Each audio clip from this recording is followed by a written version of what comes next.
board clear, unpacking a fresh pack of pens, never willing to accept sincere. She's loved in many channels, every gay change on nights and black blue lights. Heaven help them when she recites. Mysterious life, girl got skills. She moves in space with minimum waste and maximum joy. Makeshift desk and a cat that bites. When you see her coming, take your pills. No place for snowflakes or sensitive hearts. When sentiment is left to chance, she'll send you back to your start. We all know it, she's a smooth moderator. Smooth moderator. Smooth moderator. Smooth moderator. Toast to toast, sometimes switches to crumpet, bends them to jail. Across social media, buy memberships for bail. Verse by verse, exploring the text. She reads and recites, not knowing the tongue, learning every step of the way. Melts all your memories and feeds you facts. Her zeal is like fire, but her heart is of gold. We all know it, she's a smooth moderator. Smooth moderator. Smooth moderator. Smooth moderator. Toast to toast, sometimes switch to crumpet, bends them to jail. Across social media, buy memberships for bail. Smooth moderator. Smooth moderator. Smooth moderator. Smooth moderator. Smooth moderator. Smooth moderator. Smooth moderator. Smooth moderator. Ooh, moderator. Smooth moderator. Smooth moderator. Smooth moderator. Smooth moderator. Smooth moderator.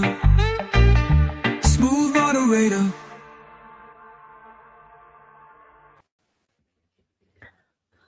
Yo, yo. Oh, looking, loving, hating, whatever you're doing.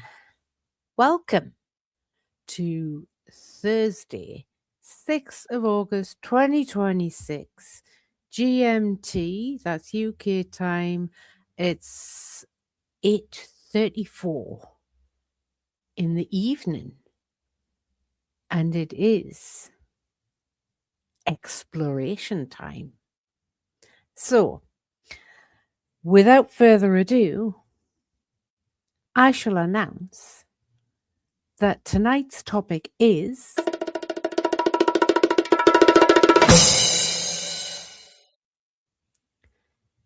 Islam. What do we really know? Now, this is the second time of exploring Islam. I think we just looked at something, was it some article or something like that that I'd seen? I can't remember what it was actually in the first exploration. It was about a month ago, maybe even more. So, yeah, it's been a while. We'll go back to it. Now, I've got a video for us to watch. There's loads of videos about Islam on YouTube, Rumble, Odyssey, all the social medias where you can put videos on. There's loads on Islam. And there's varying opinions and what people have chosen to believe about Islam, you know, for and against it, or the people who sit on the fence saying, no, everyone's allowed to believe what they want to believe and all the rest of it. Yeah, loads of different opinions. So I'm trying to get down to what is it And where's the hard evidence of its origins? And let's take it from there. So I found this video on a channel. What are they called? It's like it's the American Academy in Berlin, or something like that. And it's about an hour and a half long, so we probably won't get through it today. But I thought we'll give it a go. We'll start on it, and it looks as though it's a lecture. So I'm hoping that means that there's going to be some hard facts.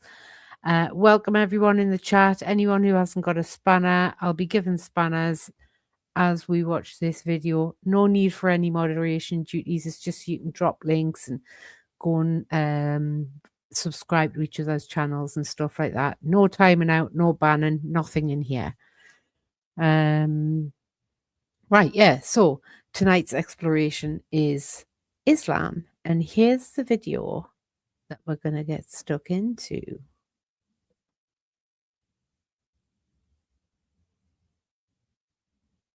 Good evening, I'm Terry McCarthy. I'm the president of the Academy.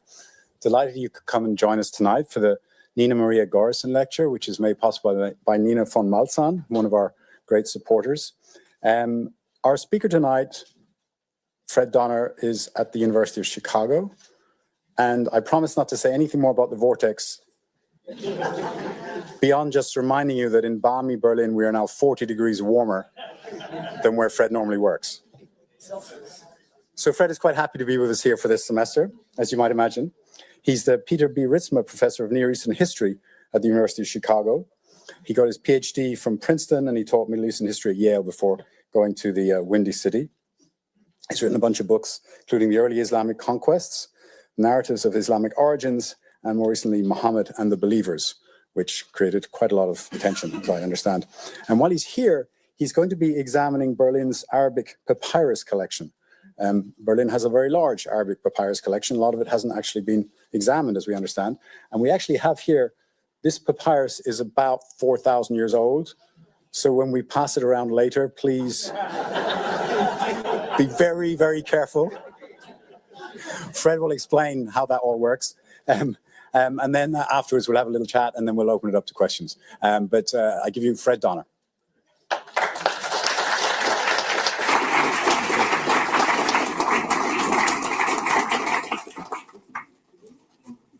Thank you, Terry, very much for your kind words. I think you misspoke, though. I think it's 4,000 minutes old.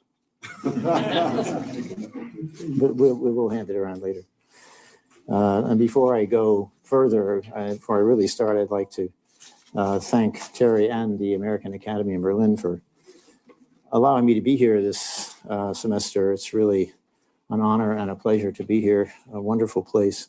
You know, I met earlier today with one of the many wonderful staff members of the Academy, Jessica von Rede, about some routine paperwork that we all have to take care of with her. And at the end, characteristically, she asked, well, how are you getting settled in? Are you enjoying it here? Is everything okay for you? And I told her, well, yeah, I love it here.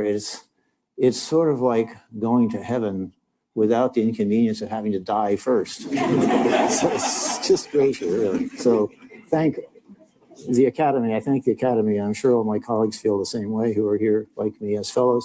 And I thank all of you for coming tonight. And I hope you are avid and generous supporters of the Academy, because it certainly is a worthwhile organization. So my topic tonight is Islam's origins, myth, and material evidence. As most of you surely know, there has long been a standard or traditional view of how Islam began.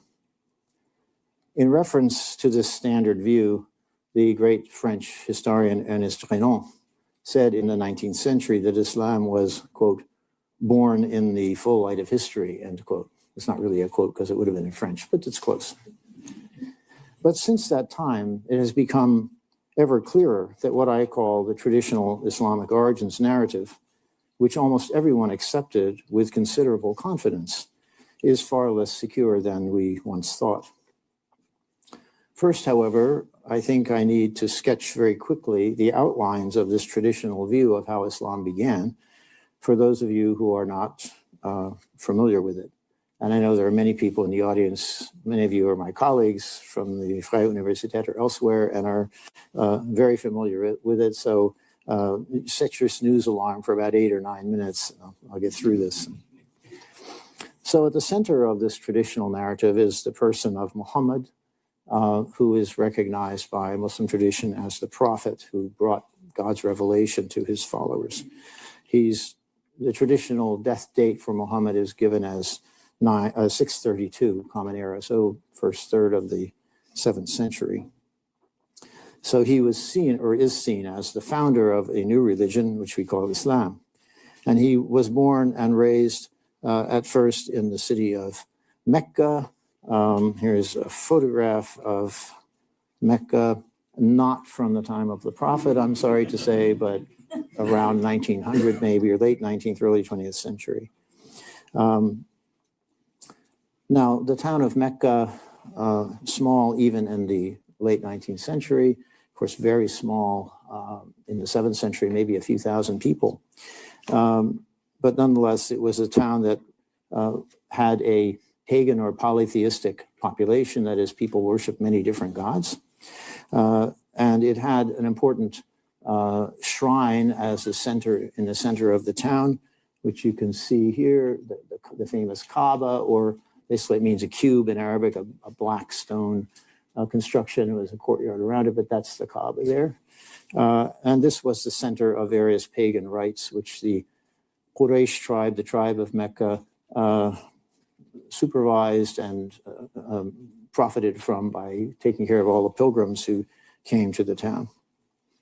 So Mecca had this important cultic life, or so we are told, and it was also a town that was supported by commercial life because it was a center of a caravan trade in which the Meccan merchants organized caravans that went south to the Yemen and north to Syria and northeast to Iraq and so on, carrying various goods, some of them reputedly luxury goods, great distances, and this was part of the economic basis of the city. What am I doing here? Wrong button. Okay, there's another picture, I think a little bit more recent, but closer up so you get to see the Kaaba shrine in the middle and various other buildings around it. Well, at about age 40, Muhammad was raised in this town in the pagan environment, but he was and he seems to have been a promising young man, but at about age 40, he was on a kind of retreat. He used to go off to get away from it all and sit quietly in the outskirts of the city and reflect on life or whatever.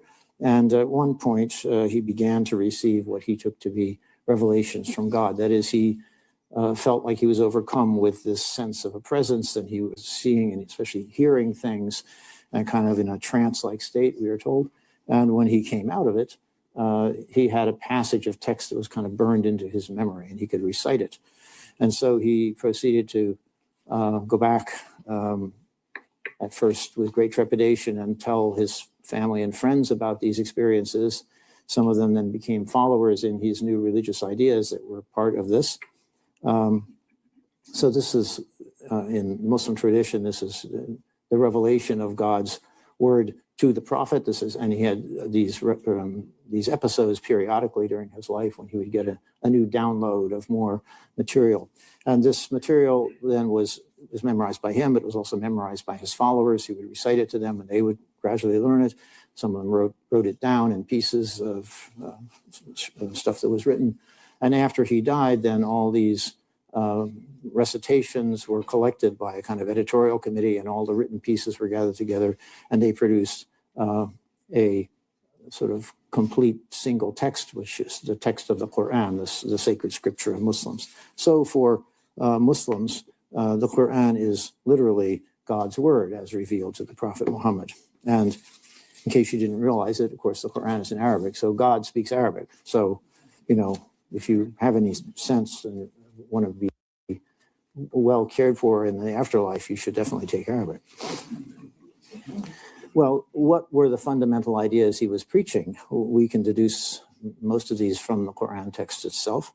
The central one, of course, is the idea of monotheism, a very strict understanding of monotheism, that there is only one God, the creator God, who creates the world, creates us, creates everything in the universe.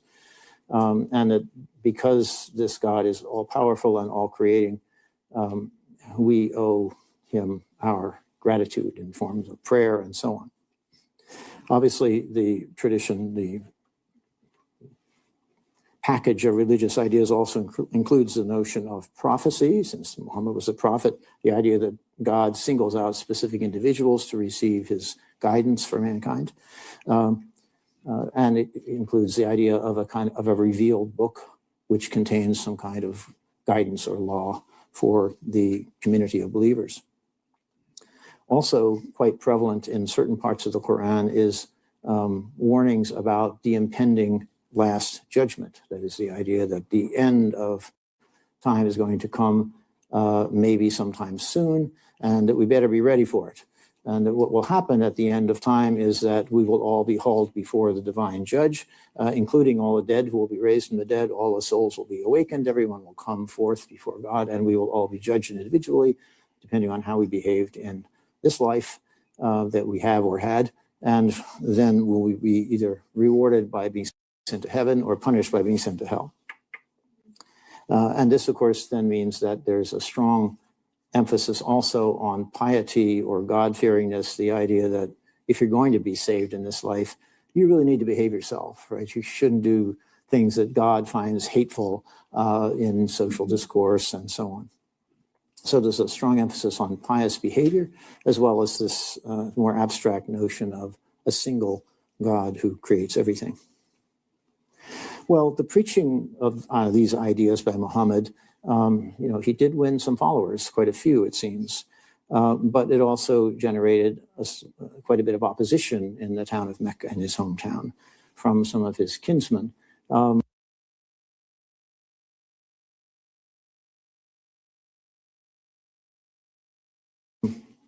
The simplest way to put it is because, well, maybe they felt their economic ties were somehow threatened, but mainly I think they were appalled at the idea that some of their ancestors, since this was a culture that engaged, it was a tribally organized culture, and they all identified themselves as descendants of some ancestor whom they revered.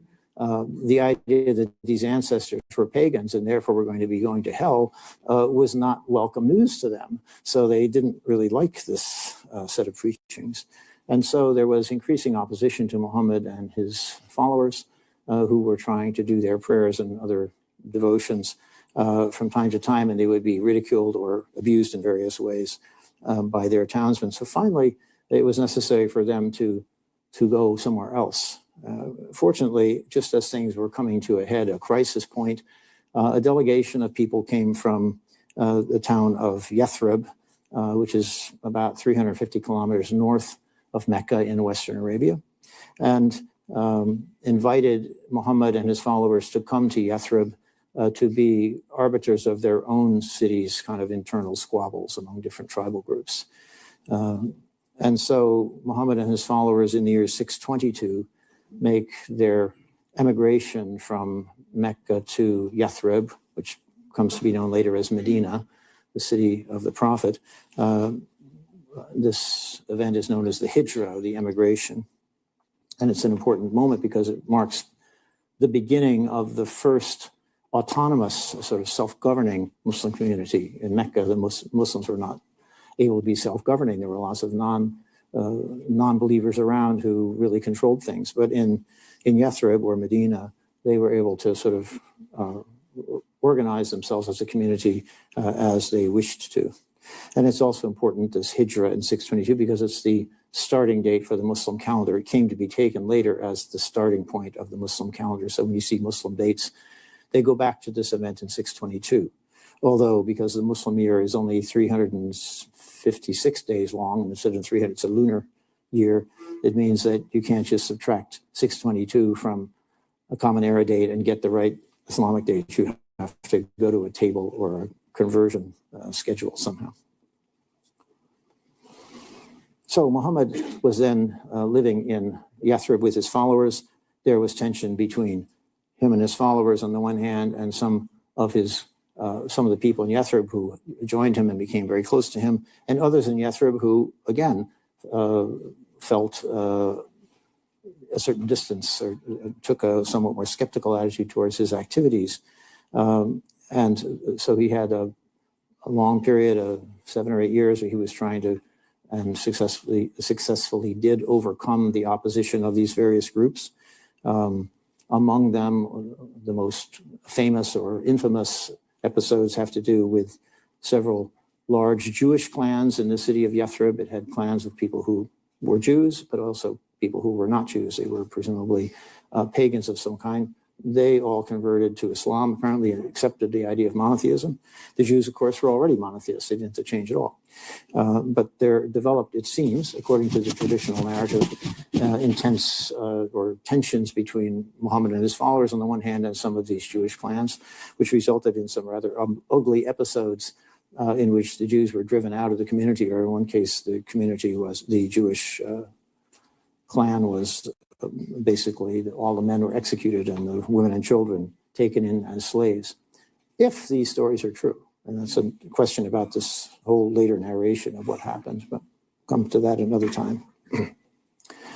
In any case, as he was consolidating his position in Yathrib or Medina, he and his followers were also beginning to proselytize outside of the city of Yathrib and win following from among different tribal groups and small villages, mostly pastoral nomadic tribal groups in the vicinity. Ultimately, it was possible to confront the city of Mecca where he had come from. The Meccans had attacked Yathrib a couple of times, actually. And finally, after several years, the Prophet was able to go back and take over Mecca in a more or less peaceable way. He just came in and occupied it, and the Meccans agreed that they would accept his new faith and admit him to the city. And so he and his followers came in and they did pilgrimage at the site of the Kaaba, and they were now part of this growing state in Western Arabia with Medina at its center. The Prophet stayed in Medina. He went back to Medina. He didn't stay in his hometown. And so this begins a process of expansion of the Islamic State that was astonishingly rapid, starting after his death in 632. After his death, instead of the state falling apart, his followers organized themselves and began to press out to take ever larger areas, a process usually called something like the Islamic conquest or the Arab conquest. I don't like either term very much, but that's the term that's usually used for it. And in the process of this, we can see from the map, there's a very rapid expansion. This dark green is the area that was controlled more or less by the time of the Prophet's death. Within a couple of years, the rest of the Arabian Peninsula had been taken over by armies organized by his first successor, a man named Abu Bakr. And then shortly thereafter, within a few more years, a decade or two, this whole area, including Egypt, Syria, and Iraq, and much of Iran, was taken over. And they kept pushing to the horizons so that by, say, 740, they controlled all the way from Spain all the way to the Indus River Valley here. So it was a very rapid expansion. The first 30 or 40 years, sort of inexplicably rapid, and historians, including myself, have puzzled over this for a very long time to understand how this could be, especially because the expansion started in a place, namely Medina and Western Arabia, that first of all had no tradition of statecraft, and second of all had no obvious resources to support an expansion. So how was this possible? And in the process, they overthrew one of the two great powers of the day, the Sasanian Empire, which had been situated on the Iranian plateau and in Iraq, in this area. They completely overthrew that, and they took away about half of the later Roman or Byzantine Empire, which was centered in Constantinople, but had controlled Syria and Egypt and large areas around the Mediterranean. They managed to take these territories away from these two empires somehow, without obvious means of doing so.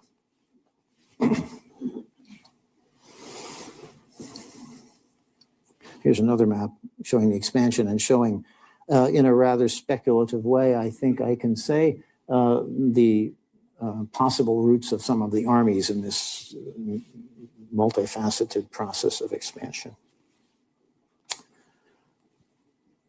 Okay, so that's basically the outline of the traditional origins narrative. I already mentioned some of the problems that seem to inhere in it, but not all of them by any means. And the problems are numerous.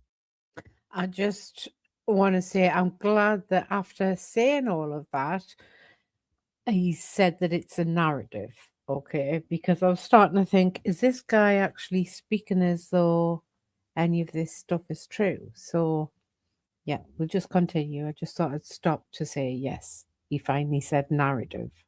And they're very deep, actually.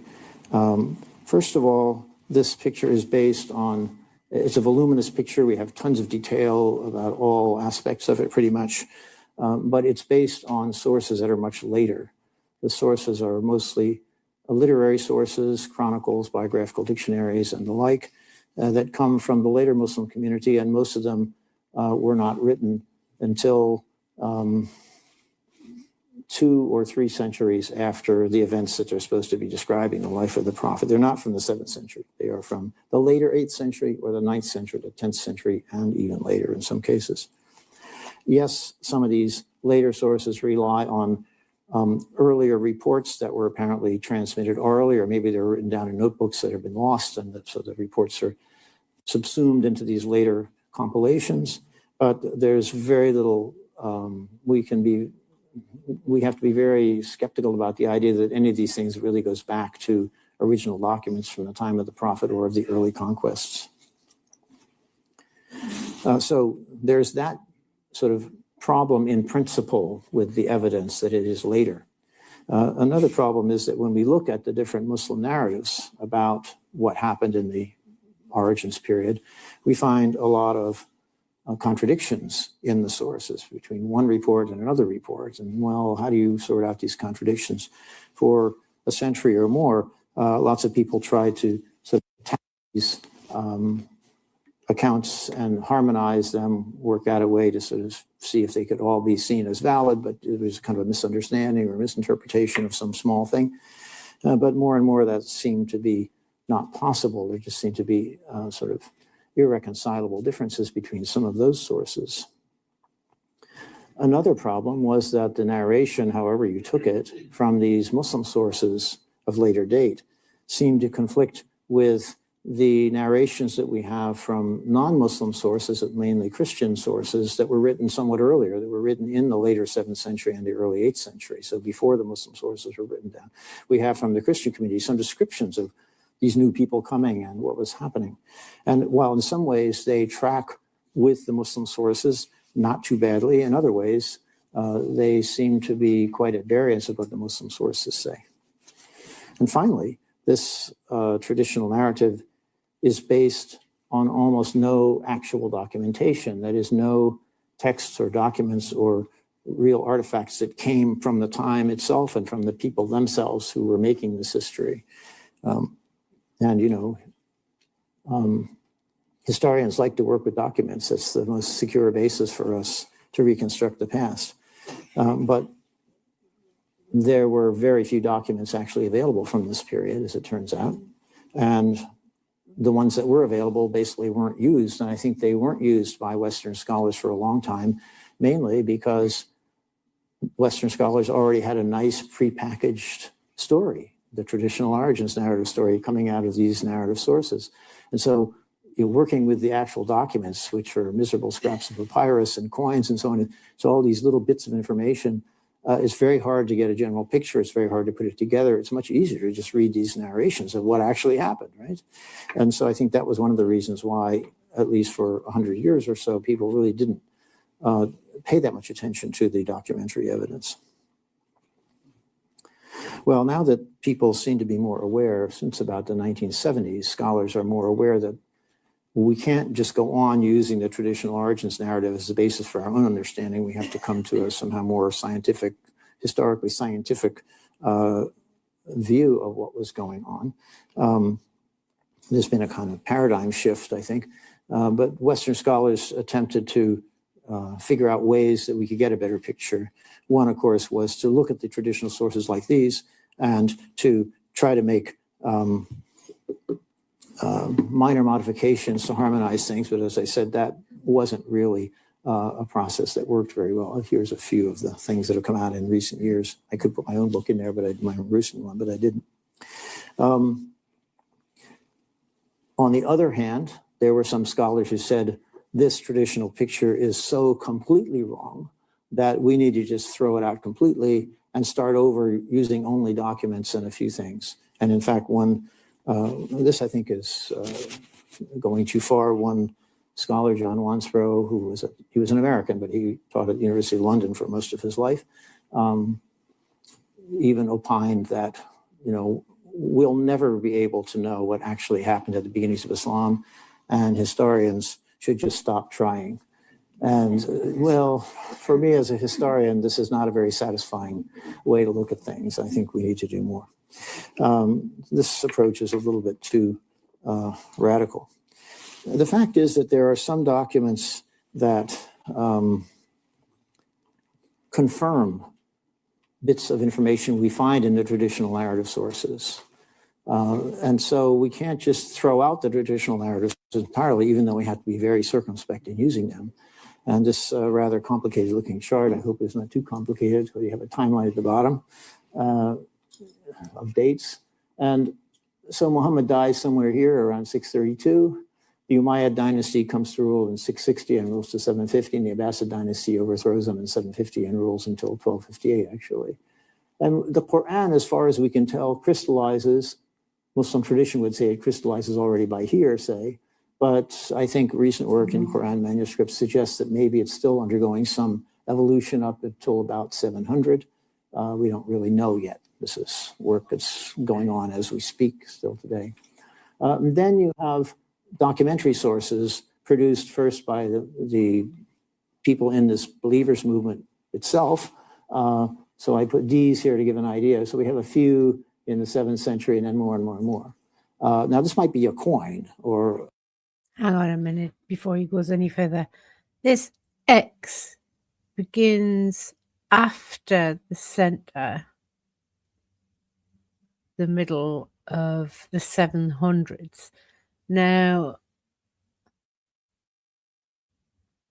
that's 600 CC, MUH, and then in brackets it's got the crucifix in 632. That's because MUH is for Muhammad, right? He died, that's what the crucifix is for, in the year 632. As if he existed, right? If it was true. I'm not convinced. Now, the first X began beyond the mid-700s. So well over 100 years after Muhammad's death. That's the first trace of the so-called Quran, which... I mean, as far as I know, doesn't exist because it got destroyed all those years ago.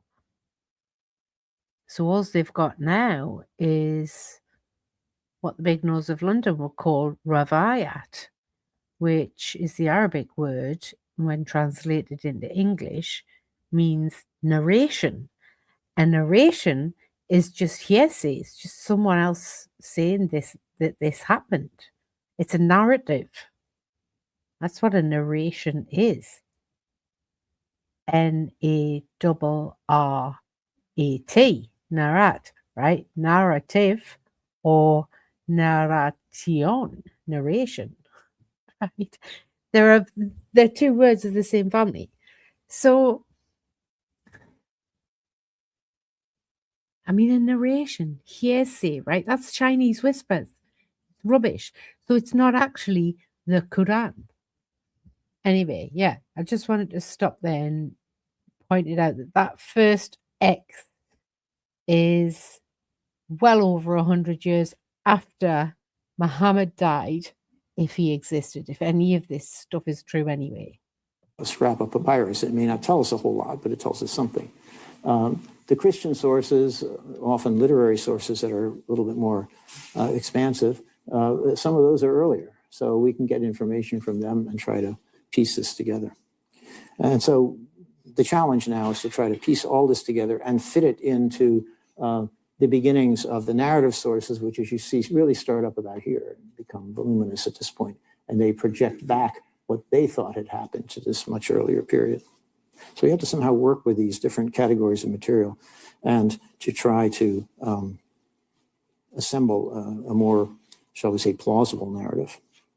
So I think that it makes sense then to start with the earliest information dating from the 7th century that we can find, the true narrative information, or whatever kinds of material we have from the 7th century, and then maybe tap that into the traditional origins narrative as we feel we can connect it.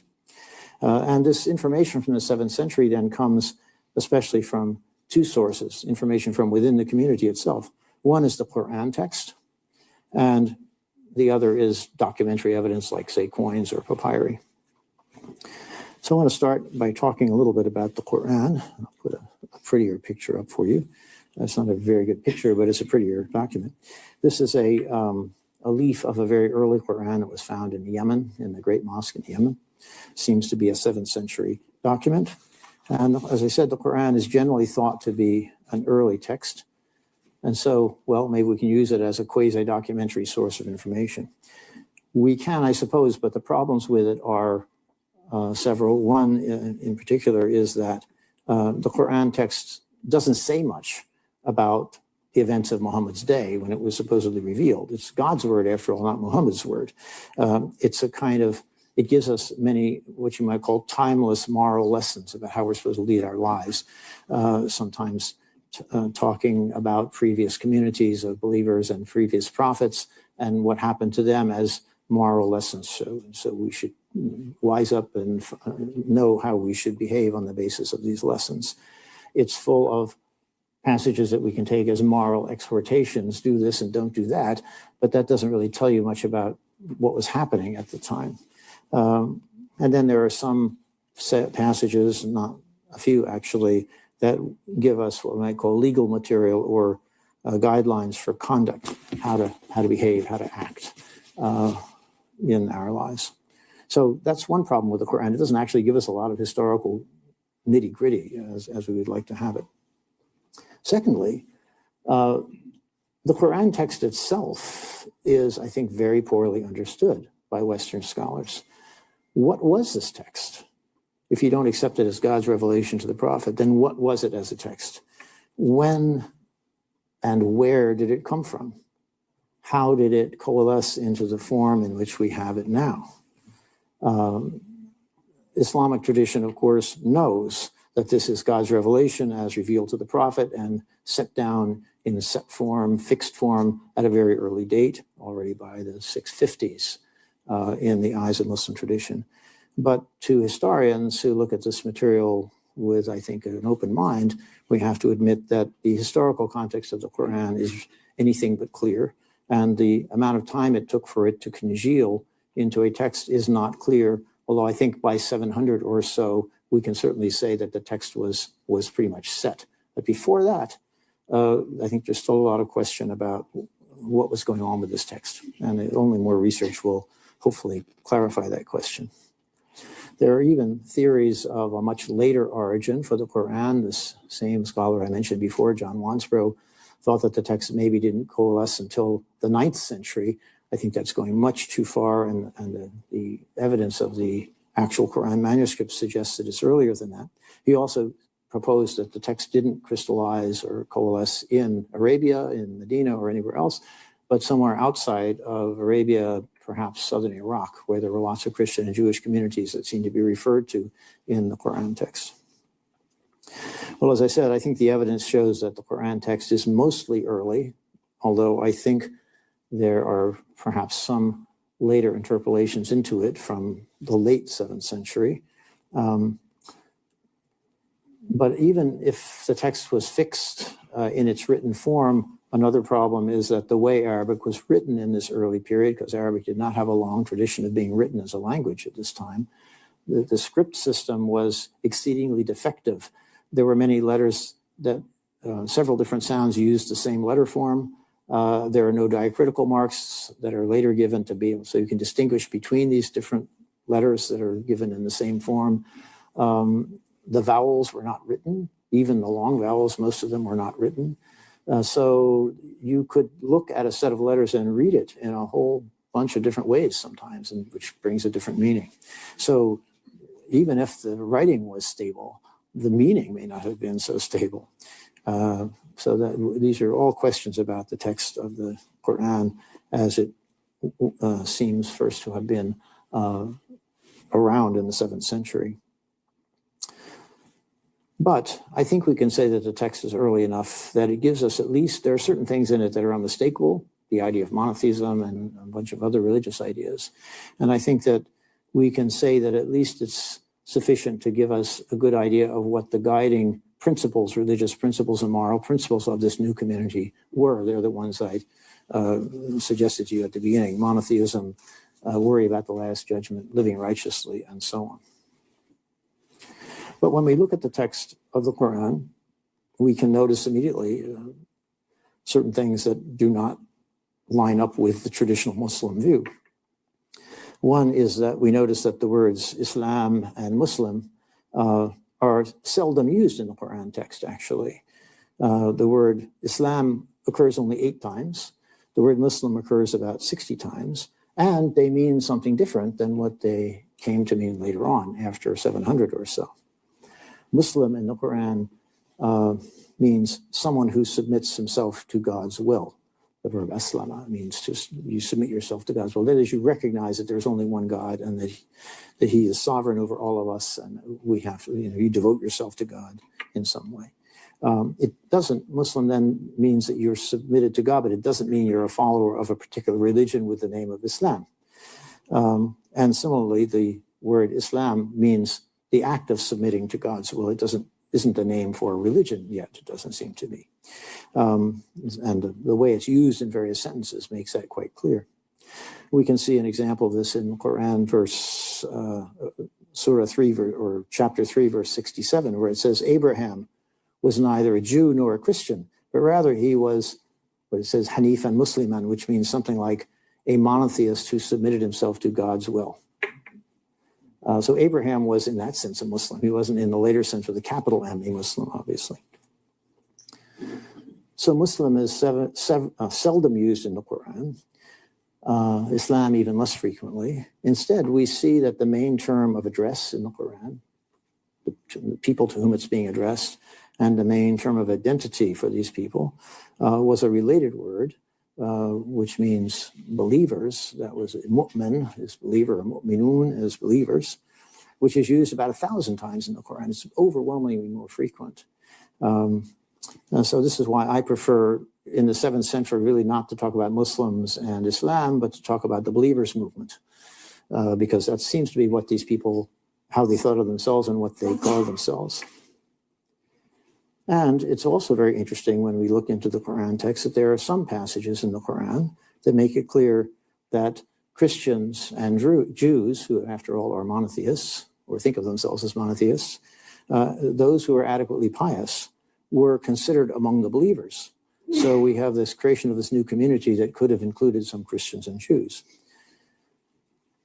Quran 2:62, for example, goes, those who believe, and Jews and Christians and Sabians, those who believe in God and the last day and who act righteously, shall receive their reward with their Lord, and they shall neither fear nor feel distress. So they're being promised felicity in the afterlife because they are believers in the one God and in the last day and so on, and are living righteously. That's also very important. So in short, this early community that Muhammad founded seems not to have been limited to what we today call Muslims.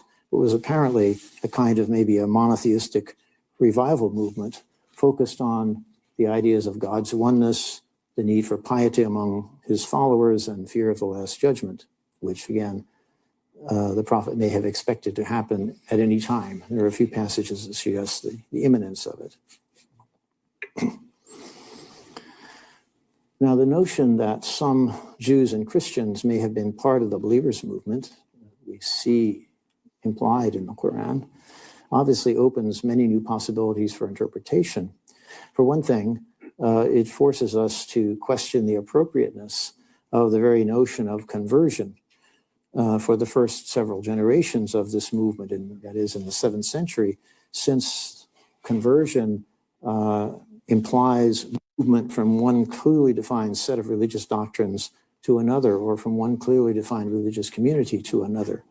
But in the early believers movement, as far as we can tell, we seem to have a community in which religious doctrines, beyond the idea of strict monotheism, were still kind of being felt out or worked out, still forming up. And there is evidence of a lot of fluidity between the Arabian believers and others, especially Christians, with whom they came into contact in the lands that they took over in Syria, Iraq, Egypt, and so on. We can't say as much for Jews and Zoroastrians, who are also numerous in the Near East, because we just don't have any evidence for them, unfortunately. We have much more for the Christian communities. They wrote more, or more of it has survived. But you remember I said before that the Quran is notoriously difficult to interpret and to understand, given that our knowledge of what it was and how it arose is so uncertain. So how can we be sure that, in fact, these people did really think of themselves as believers and that their movement included Jews and Christians? Are we maybe deluding ourselves, being misled by willful interpretation or misinterpretation of a couple of passages in the Quran? Well, to answer this question, I think we need to turn here to the documentary evidence from the 7th century. And there are various bits of documentary evidence that come in handy here and that are quite interesting. So for the idea that this was somehow a movement that was motivated by a religious impulse above all, some of the earliest documents, including coins, seem to confirm this.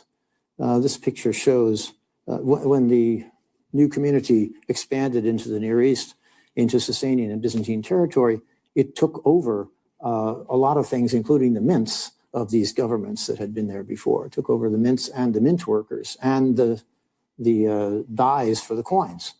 And so after a few years, they started minting their own coins using the same mints and the same dyes.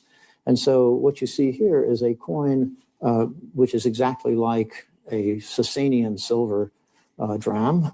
And you can see on the obverse the head of the great king here with distinctive hairdo. And on the reverse, you actually have a fire temple with two attendants on either side, not a very Muslim imagery at all. And it's got Middle Persian writing around here of various kinds in Pahlavi or Middle Persian, which was sort of the official language of Zoroastrianism and presumably of the Sasanian dynasty as well. And yet, you see here on the margin, there's a countermark, we might call it. They've taken the original die and they've added something.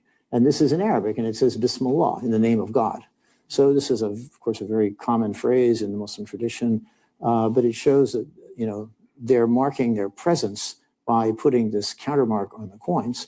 And it's an explicitly religious slogan. Now, you can say, well, they were all these people in this expansion movement. There were a lot of people who just jumped on the bandwagon because it was exciting. They could go conquer new lands. They could get plunder and booty and slaves and whatever they wanted. They really weren't interested in monotheism or anything else. That may be, but nonetheless, somehow the leadership of the movement expressed itself in this distinctively religious terminology, which I think helps to kind of reaffirm some of the ideas we find in the narrative tradition. That the movement was led by people, well, did they think of themselves as believers? Well, we find some inscriptions from the 7th century that seem to confirm that they thought of themselves this way, because we find some inscriptions that talk about the leader of the movement as the Amir al-Mu'mineen, the commander of the believers. So if he's the commander of this community and it's the commander of the believers, presumably believers is what the community thought of itself as being. This is quite a famous inscription. Actually, it was first published, I think, in the 19th. Hang on a minute. A commander of the believers. I've never heard of that in any other religion. This is more like a cult at best. It's a political thing. It's tyrannical. You don't have a commander in any other religion. You have commander in chief, like in militaries and things like that, but not in religions. Very telling. 1950s by George Miles. It's found in Ta'if, sort of above Mecca and the hills above Mecca.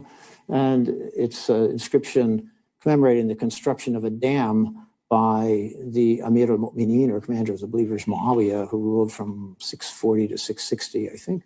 And, oops, I think I just did the wrong thing. Oh, good, it came back. Somewhere you can see in here, Muawiyah, Amir al-Mu'mineen, commander of the believers. And then it goes on and talks more about the construction of the dam and who built it and so on. So that seems to kind of confirm the character of the movement as a believers' movement, that they thought of themselves as believers in the 7th century. Or we also find some papyri from the 7th century. Here's a scrap. You're going to see it several times today from the collections in Vienna. And one of the things we find on some of these papyri is when they give a date. You know, the dating system of Muslims today, if you see a date, it's the date of the Hijra. It goes back to the Hijra, the Prophet's migration from Mecca to Medina. But we don't find the word Hijra in these inscriptions or in early datings. Not until about 300 of the Muslim era do we find it.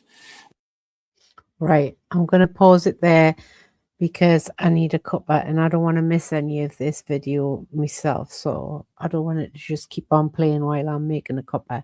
So let me play a tune. Hopefully you'll enjoy this.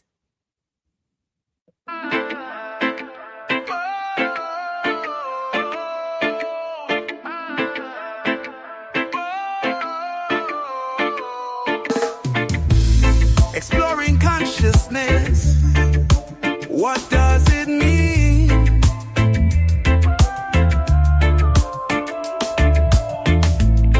Looking up definitions, watching narratives fall apart at the seams.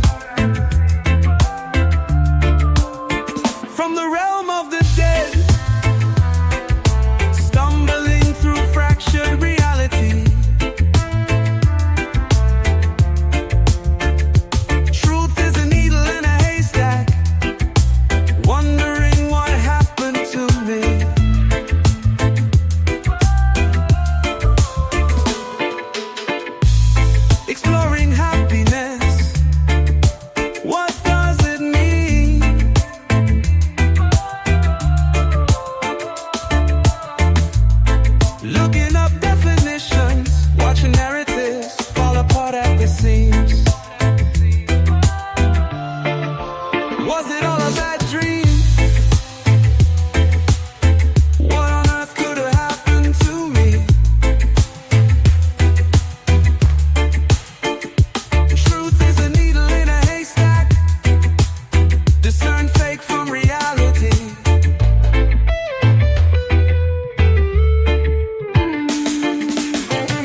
Dopamine hits, thinking slow and fast.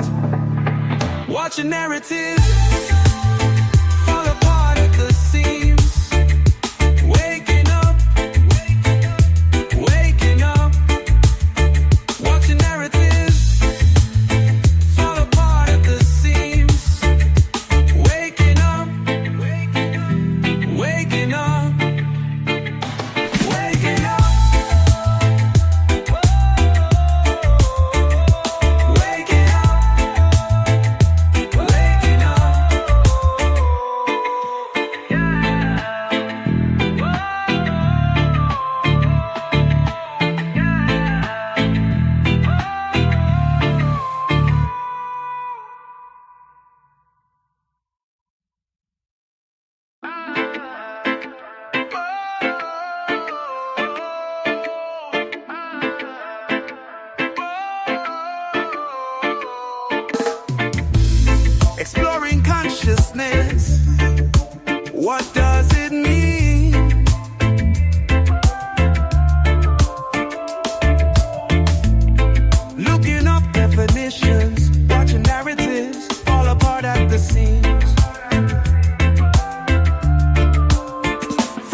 pitch black.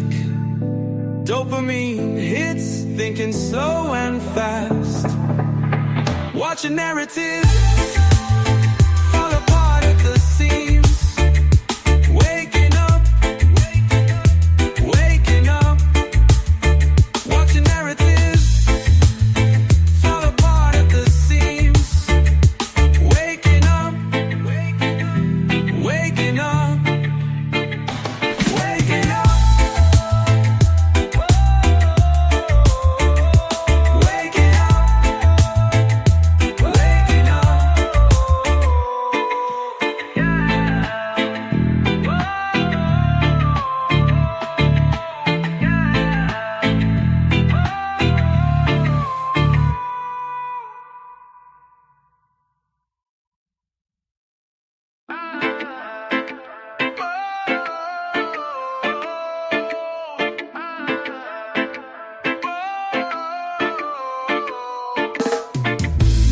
Exploring consciousness, what does it mean?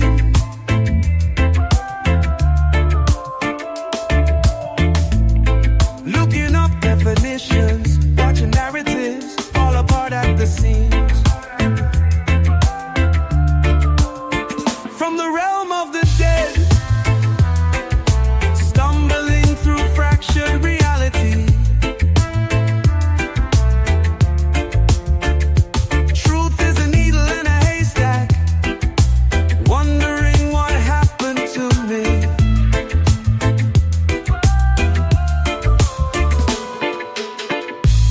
Exploring happiness, what does it mean?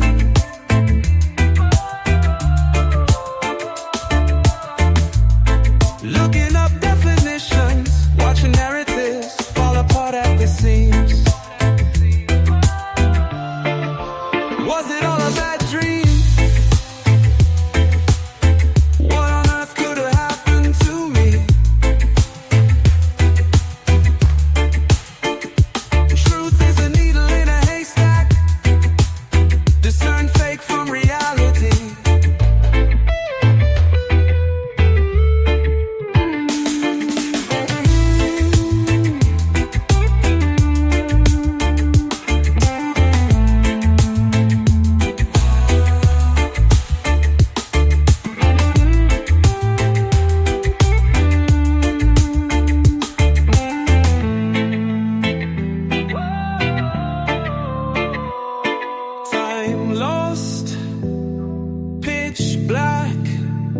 Dopamine hits, thinking slow and fast.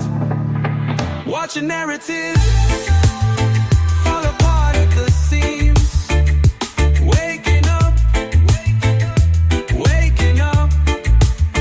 Watch a narrative fall apart at the seams. Waking up, waking up.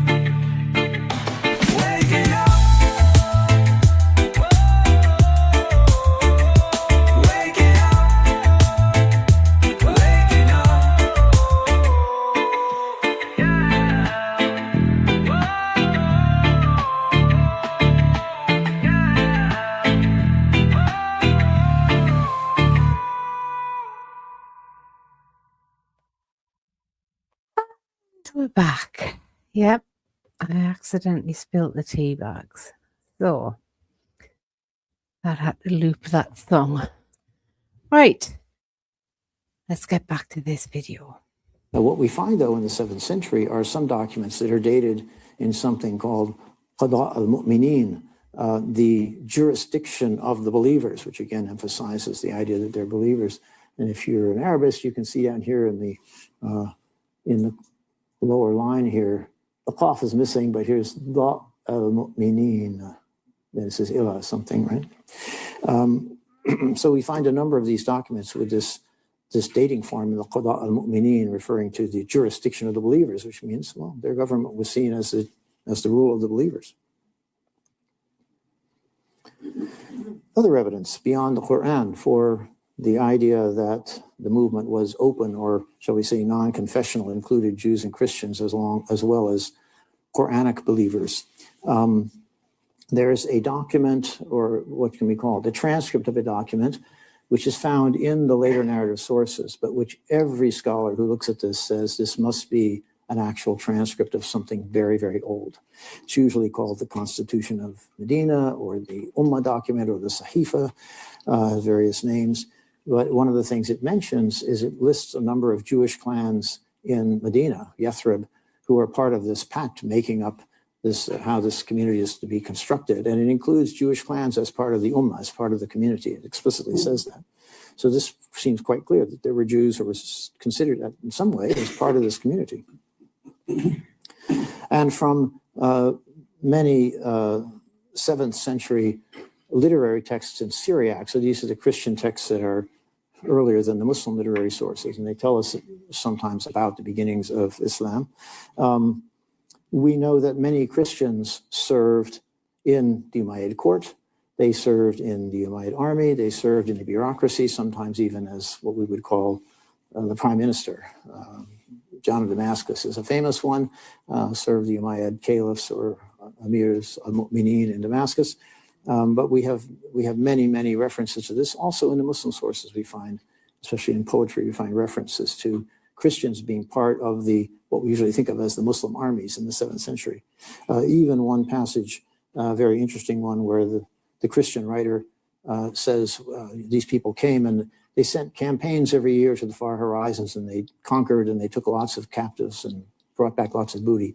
And I think to get through this a bit quicker, I'm going to speed this up because he doesn't actually talk that fast.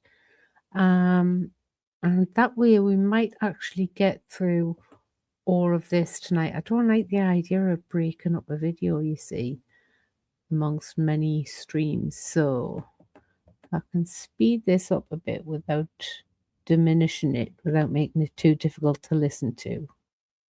It'll hopefully work out. I'll give it a go. Among them, there were many Christians, both from our sect and from the heretics, another Christian sect. So it seems like there was some kind of cooperation here between this new believers movement and many people in the Christian communities as well. Or another one, there was a bishop, an Armenian bishop in the 7th century named Sebeos. Someone using his name, the scholars call this text Pseudo-Sebeos. Someone wrote a chronicle and attributed it to Sebeos in the 7th century. And it gives us one of the very first descriptions of the career of the prophet in a very truncated, very brief, but it does talk about the prophet and how he was a teacher and taught them, his followers, the laws and so on.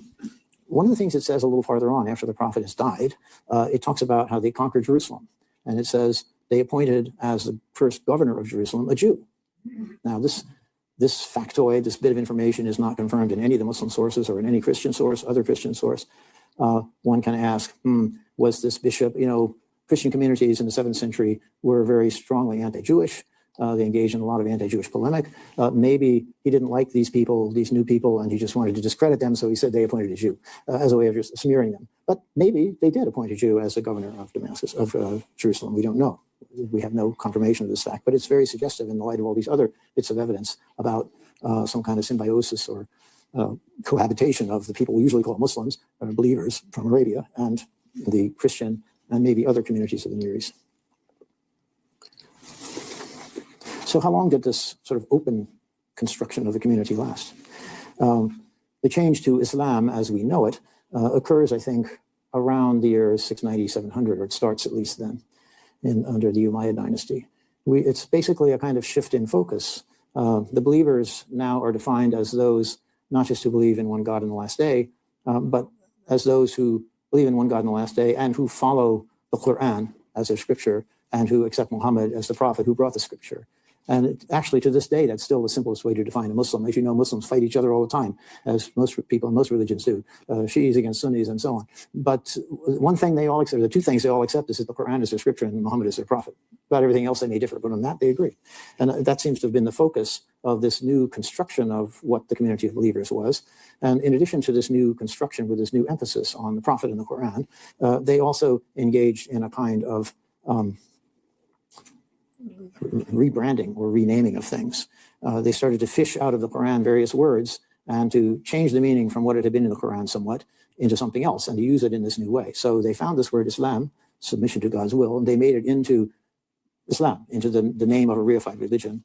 And there are many other examples of this. So what they're basically doing is, you might say, Islamicizing Islam or Quranicizing Islam. They're connecting it to the Quran. They took a number of institutions and practices that had developed in the 7th century, found words in the Quran that could be applied to them, and then applied those words to them, and that became the new terminology.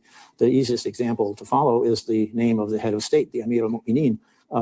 That's a nice term. Everybody knows what it means. It's obvious, and it's, grammatically and in every other way, but it's not found in the Quran.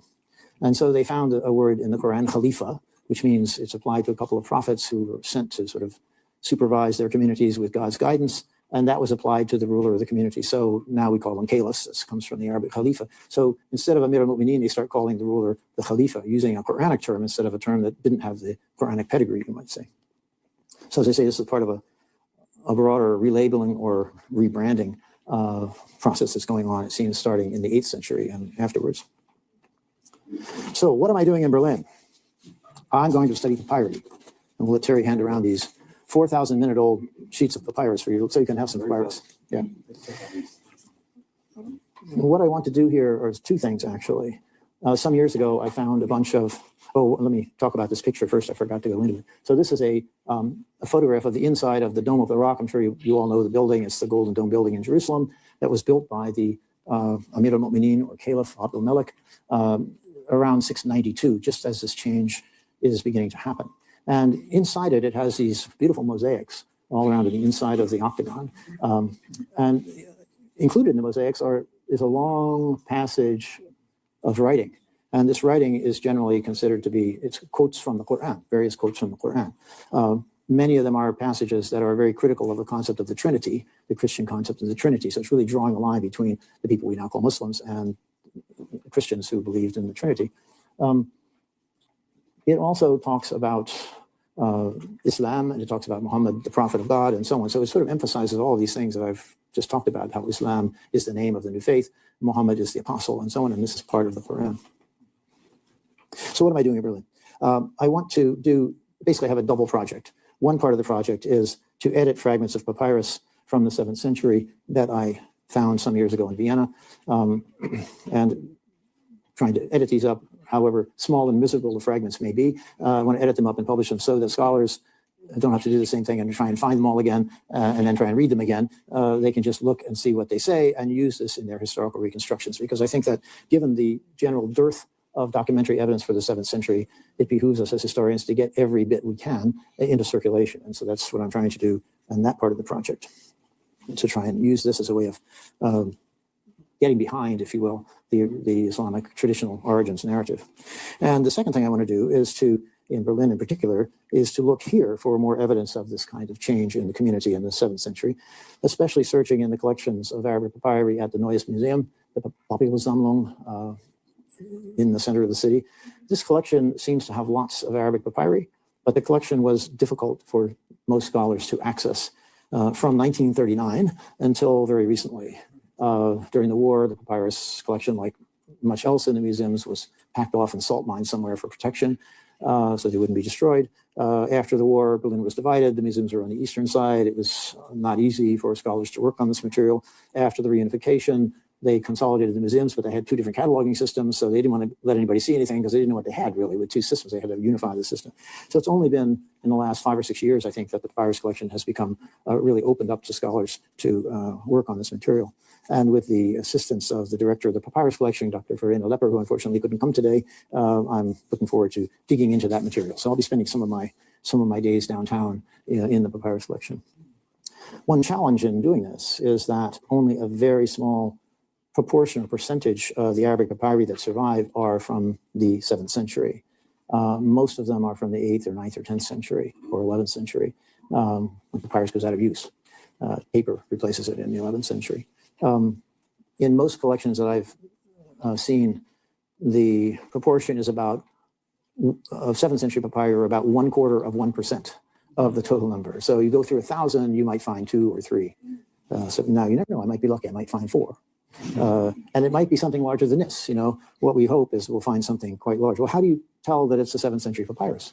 That's a good question. Well, you can do it, fortunately, on the basis of the paleography. The writing of Arabic papyri seems to change rather dramatically around 700. I'm not quite sure why, but it does. And certain letter forms that are used in the early papyri simply go out of use after about 700. So if you see those letter forms, you know that it's a 7th century papyrus. In this case, for example, there's a letter called Ain, which is a sort of laryngeal snarl, and it has a distinctive letter which in later Arabic has a kind of looped top. But in the early Arabic documents, they make it like a V. So you can see one of them there, surrounded by red. There's an open-topped Ain. As a final, in the medial or final position, it will show this way. So this is a dead giveaway right away. If you see one of those, you know you're onto something early. And then you can look at other letters which also change their form and sort of confirm that this is in fact a 7th century papyrus. So, you know, you can look at a papyrus for a minute or less and say, no, it's later. No, it's later. No, it's later. And you're going to be doing that a lot until you finally find a few of these pieces. So, of course, I'm hoping to find lots of them. I'm not sure I'll find many. And of course, the challenge once you find them is you have to read them, figure out what they say. And this is also not so easy because often the writing is torn. I mean, this one is pretty clear. What's available is clear. But, you know, what was over here or on the lines above or, in the line, you know, we don't know. But you get what you get and you try and work with it. One hopes one would find more complete documents. And I think as my last slide, I'll show you a more complete document that I found. Guess what? In all places, Chicago. It was in the small collection we have in Chicago of Arabic papyri. And I apologize, it's a very dark picture. As you can see, it's not without its problems to read, because after the initial stuff, which tells you who it's from and a lot of polite phrases of, I hope you're well, and you know, we worship God, blah, blah, blah. And then it says, now then, it's about to get into business, and then you get this big hole, right, where it's telling you what it's about. But then it goes on for like another 20 lines down here, and it's quite informative. It tells about the distribution of a relatively small amount of money amongst a bunch of people who seem to have been associates. It's exceedingly interesting. It seems to me to be maybe the earliest Arabic letter we have, and yet the format of it, the epistolography of it, is exactly like much later Arabic letters. So it looks like the writing of Arabic letters was something that was already well practiced even in the 7th century, which suggests that actually Arabic was being written before the rise of Islam, but we just don't happen to have any examples of it. And this may be the earliest one. It's also interesting in other ways. It has all these, typically we would say Islamic, monotheistic formulae: in the name of God, the compassionate, the merciful. At the end, it says peace upon you and the mercy and the blessings of God, the mercy of God. Assalamu alaikum wa rahmatullah. But nowhere does it mention the Prophet. Nowhere does it mention the Quran. Nowhere does it cite the Quran. Nor does it have any Christian or Jewish formulae. It's monotheistic, but it doesn't seem to be confessional.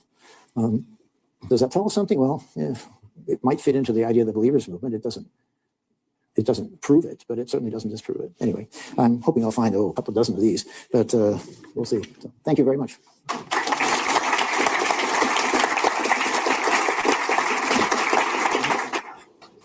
So, Fred, the actual process of your work, it sounds very much like a Sherlock Holmes with a PhD trying to piece together stuff. I mean, there's a quite exciting part to this, I imagine, because you don't know what you're going to find. No, that's exciting. I don't wear the same kind of hat. No, I noticed. Nonetheless, there's something akin to detective work.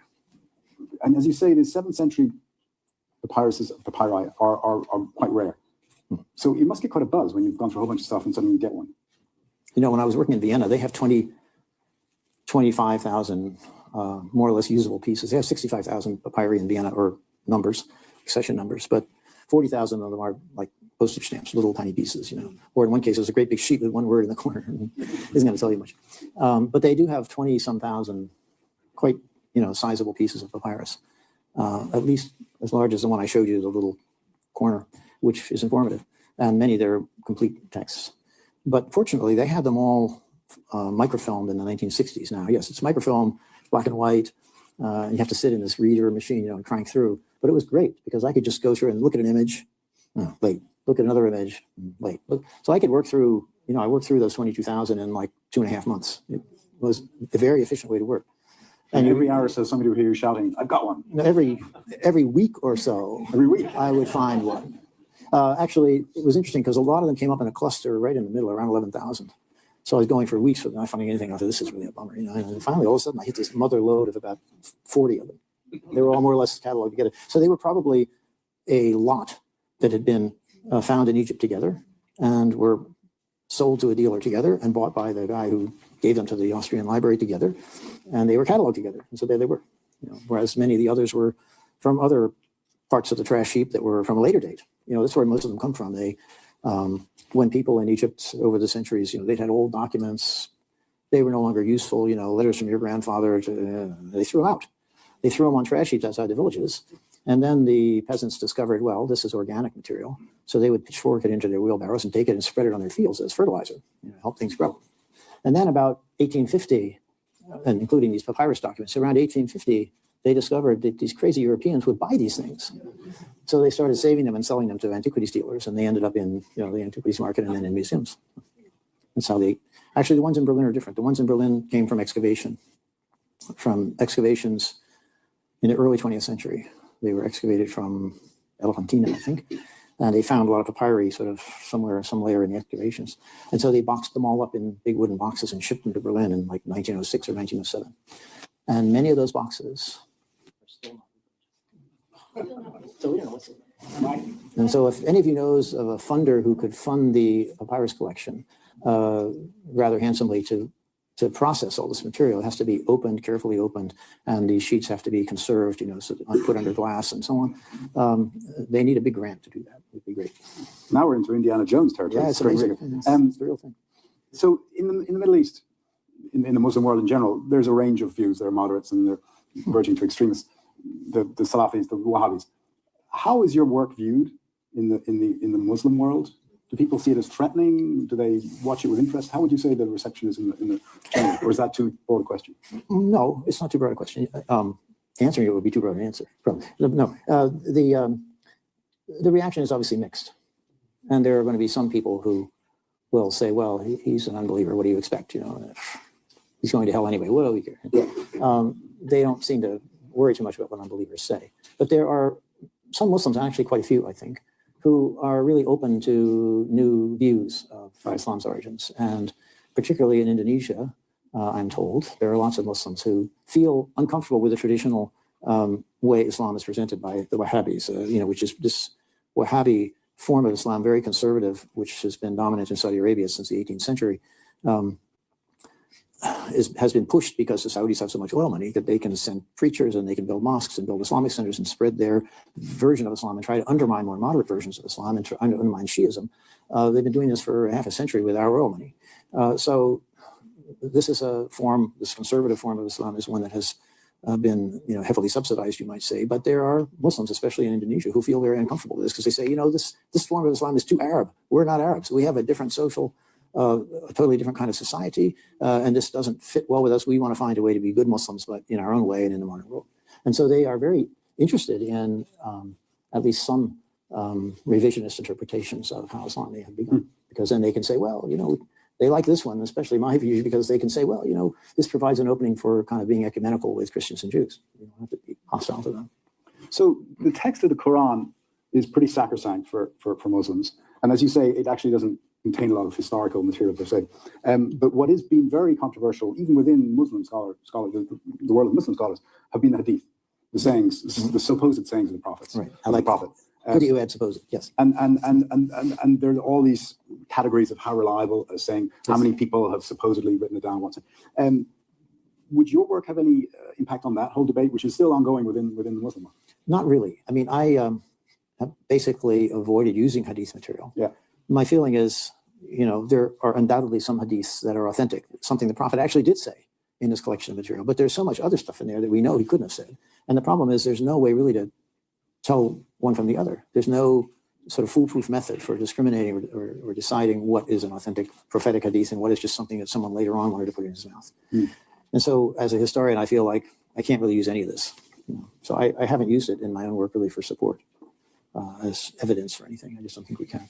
I don't know whether there's going to be a way ever found to do that. The Muslims try very hard. Muslim scholars already in the 9th century were keenly aware that there were lots of forged hadiths. There were people making up things that they said the Prophet had said, to sort of bolster their own particular political point of view or social opinion or whatever it might have been, theological position. But the Muslim scholars were aware of that. And so they developed a method to try and screen this material out, the false material. And they did it on the basis of the chain of authorities that transmits it. I think that you're referring to. A hadith consists of a text, a short text usually, you should drink a certain kind of beer. Well, no, there weren't any about that. But you should do something in a certain way. And then it would say, someone told me, my teacher told me, on the authority of his teacher, on the authority of his teacher, who heard it from the Prophet, that this was what you should do. Well, these chains of authority then were scrutinized by Muslim scholars. They said, well, you know, it says it went from A to B to C, but B never studied with C. C died before B was born. You know, so this is a weak hadith. It can't be true. So they did that kind of, you know, that's due diligence of this form. And they constructed then a collection of hadiths, which is like 1% of the total number, which were considered the sound hadiths, the one that had strong chains of authority. But even in those collections of sound hadiths, there are many that we know must be fabricated, where the prophet is seen as predicting things that happened 200 years after his death. I mean, yeah, he was a prophet, but I really don't think he foresaw the rise of the events. So we know that the method that the hadith scholars developed was not adequate to sort of screen out fraudulent hadiths, and nobody else has really come up with a better system. Modern scholars keep trying, and they work with something of the same method. I mean, they do look at the isnad, the chain of authorities, but they also look at the body of text, and they try to coordinate them. And one thing we can do by looking at the isnads is try to decide when this hadith went into circulation. We can see, if you have many different transmissions of it, you can see how the chains of authority kind of converge on someone. And that person is probably the person who put it into circulation, even though he said he got it from 3 generations earlier. If you don't have any other transmissions, probably he put it into circulation. So he either made it up or his teacher made it up and he spread it. So I have one more question and then open up to the floor because there are lots. Right. Yeah, I would have gone with the one more question, but it is 9:53 p.m. UK time. That's GMT, Greenwich Mean Time. And as much as I want to hear the whole thing, Q&A, I'm not sure that it's really necessary. I don't know. I might be able to squeeze it in on the next exploration of Islam. But then again, I might not. The link to that video that we've just been watching is in the description of this live stream. So please feel free to go and have a look at that and subscribe to that channel. Give it a like, leave a comment underneath. If you watch the video over there, I'm sure they've got lots of educational stuff by the looks of it. I only came across this video tonight. So we've all watched that together without any kind of foresight into what's being said. My thoughts, that's a good question, Jane. Before I say goodnight and play a tune, let me express my thoughts on what we've just been listening to. It's very interesting. However, I'm not convinced that Muhammad even existed, let alone of the narrative with regards to the origins of Islam. But that's what this exploration is about. If I can find some information that proves me wrong or proves me right, whatever, we'll go through it and we'll get to the truth, hopefully, eventually. Same with all of the explorations. They're not over until we've got the empirical evidence, the hard evidence that proves the truth, whatever the truth of it might be. Yeah, so that's good, Jane.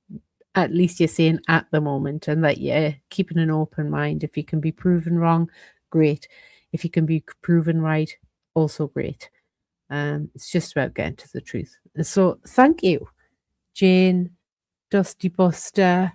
Who else was there? There was Graham what's he called? Graham. But there was the Flying Scotsman, there was Daft Lad, there was Graham McRobert, there was Christine Wright, twin sister 2, and there was Exo Submariner, and of course there was me. And the lurkers, the lovers, the haters, the losers, whoever you are out there, as thank you for being here. And I hope you've enjoyed it. I hope this has been interesting to do for you guys. All right, so there's a good question. Would you do one on Freemasonry, an exploration of Freemasonry? I don't rule it out at all, Jane. How soon that will happen, I don't know, but I most likely will. go through Freemasonry and exploration on them and exploration on other secret societies. I don't rule it out. So keep your eyes peeled. I shall play us out with a song. Good night and God bless, and I'll see you on the next exploration.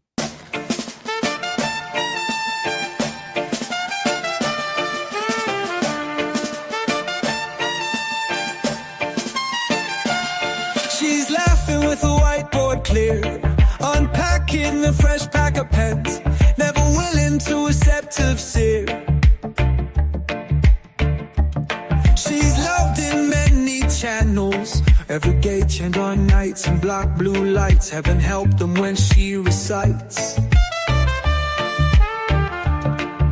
Mysterious life, girl got skills.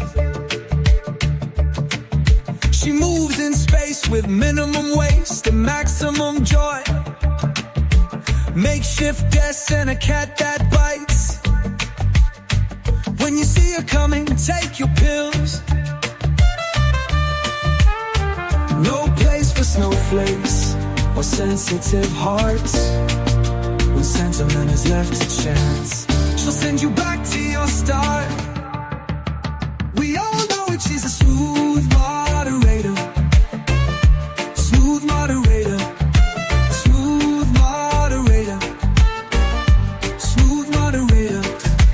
Toast to toast, sometimes switches to crumpet, bends them to jail. Across social media, buy memberships for bail. Verse by verse, exploring the text. She reads and recites, not knowing the tongue, learning every step of the way. Melts all your memories and feeds you facts. Her zeal is like fire, but her heart is of gold. We all know it, she's a smooth moderator. Smooth moderator. Smooth moderator. Smooth moderator. Toast to toast, sometimes switch to crumpet, bends them to jail. Across social media, buy memberships for bail. Smooth moderator.